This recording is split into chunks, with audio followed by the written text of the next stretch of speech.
Okay, this is part 2 of topic 1, demand and supply, and what we're looking at in this topic is government intervention in markets. So we're looking at the economics of a tax, of a quota, and of a price floor. So all three of these interventions, to analyse them correctly, we need to use demand and supply analysis, and then we need to adjust the model according to the effects of a tax, a quota, a price floor, and see what the implications of the imposition of those three market interventions are. So we will start off with a tax, and what I've got here is a demand and supply diagram, and the initial equilibrium is at E1 at a price of $10. So we've got the demand curve D and the supply curve S1. Now what I've done in this diagram is I've imposed a $2 per unit tax on the market. Now that has the effect of moving the supply curve up vertically by $2. Now the logic behind that is, if we focus on unit Q1, prior to the tax, the supplier needed $10 to supply unit number Q1. After the tax of $2 is imposed, the supplier would need $12. $10 that they needed previously, and an additional $2 to cover the tax. So in this diagram, point A is at a vertical height of $12. Now, after we shift the supply curve up by $2 vertically, it moves from S1 to S2. The new market equilibrium is at E2 at a price of $10.80.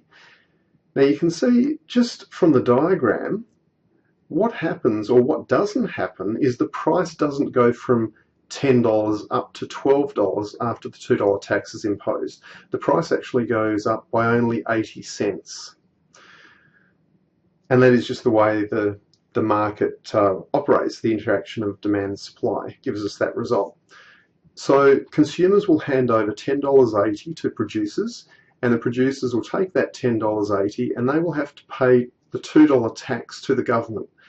So the point Q2, $8.80 on the first supply curve, that is the supply. Q2 is the new supply, and $8.80 is the amount of money that the producer gets to keep after handing over $2 tax out of the $10.80 selling price. So consumers are paying $10.80, but producers, after they pay the tax to the government, only get to keep $8.80.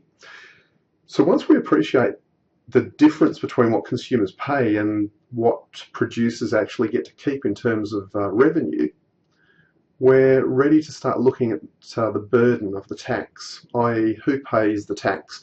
In this example, we can see that consumers paid an extra 80 cents. So consumers paid 80 cents for the $2 tax, but compared to the initial point of $10, producers receive $1.20 less. So effectively, consumers are paying 80 cents of the tax and producers are paying $1.20 of the tax. Quantity does decrease in the market from Q1 to Q2, which is very often the point of a tax, to decrease the amount of consumption in a particular market. But while the reduction in consumption is interesting, it's really the burden of the tax that we're interested in here. Now, what you'll see in the next slide is the burden of the tax between consumers and producers depends upon the slopes of the curves. So what I've done is I've changed this diagram. I've kept the supply curves roughly similar, although I have actually reduced their slope a little bit. But what I've actually done is substantially increase the slope of the demand curve. So the demand curve is much, much higher now.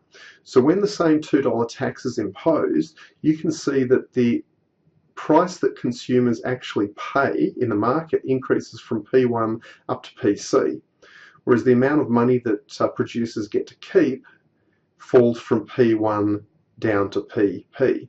So the burden of the tax, once we change the slopes of these curves, is falling far more heavily on consumers in this example.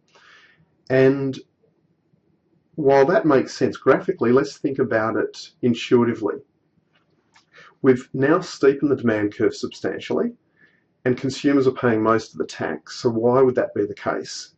Well, what we saw in a previous example was that, for example, cigarettes, addictive goods, goods that consumers absolutely need to have very steep demand curves. So if you go into a marketplace and place a $2 tax on, say, cigarettes, because of the steepness of the demand curve, the market will work this out, but consumers will pay the bulk of the tax.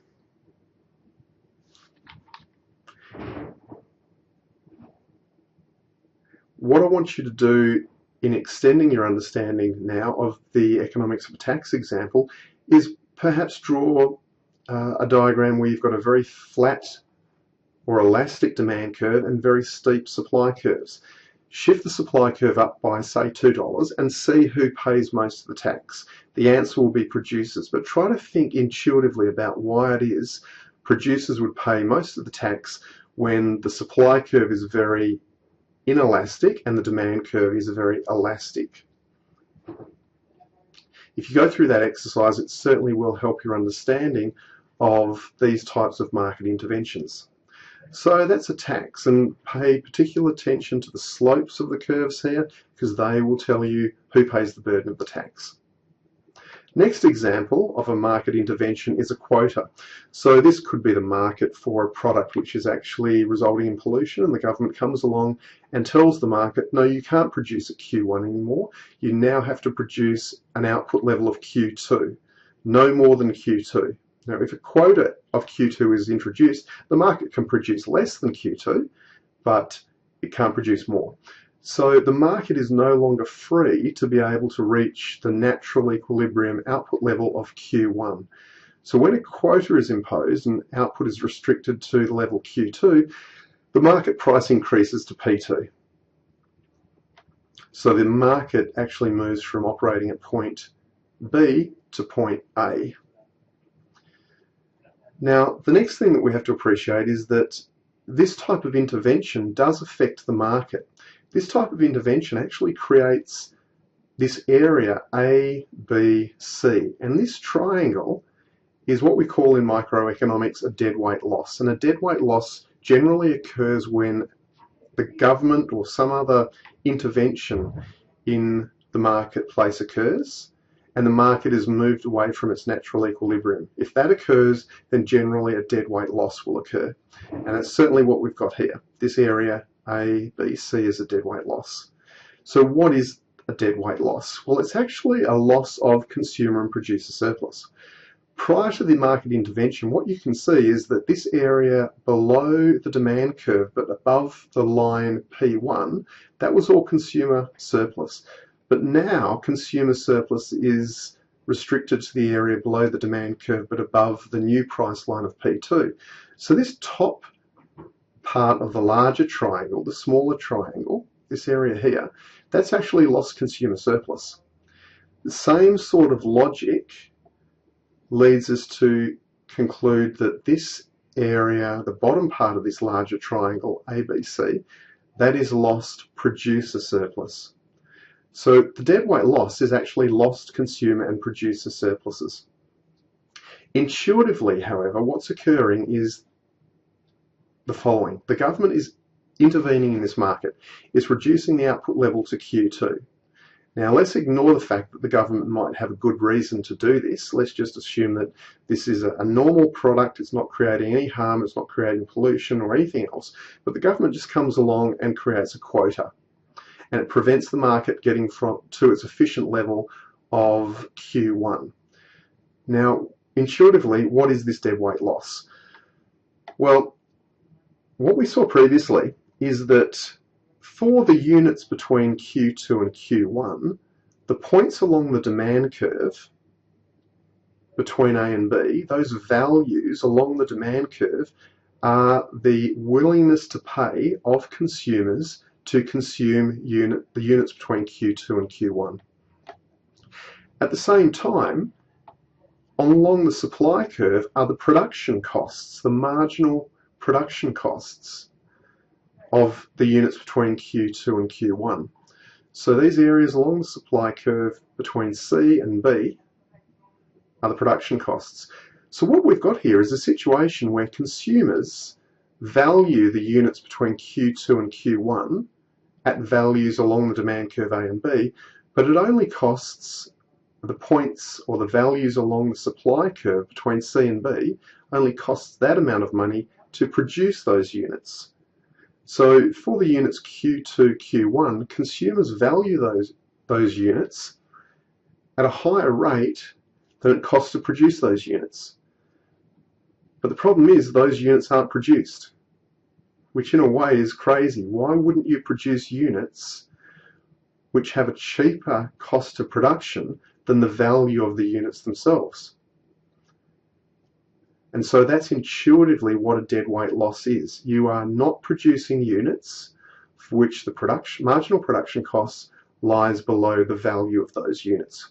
If we had allowed the market to simply operate at level B or point B, then we wouldn't have a deadweight loss.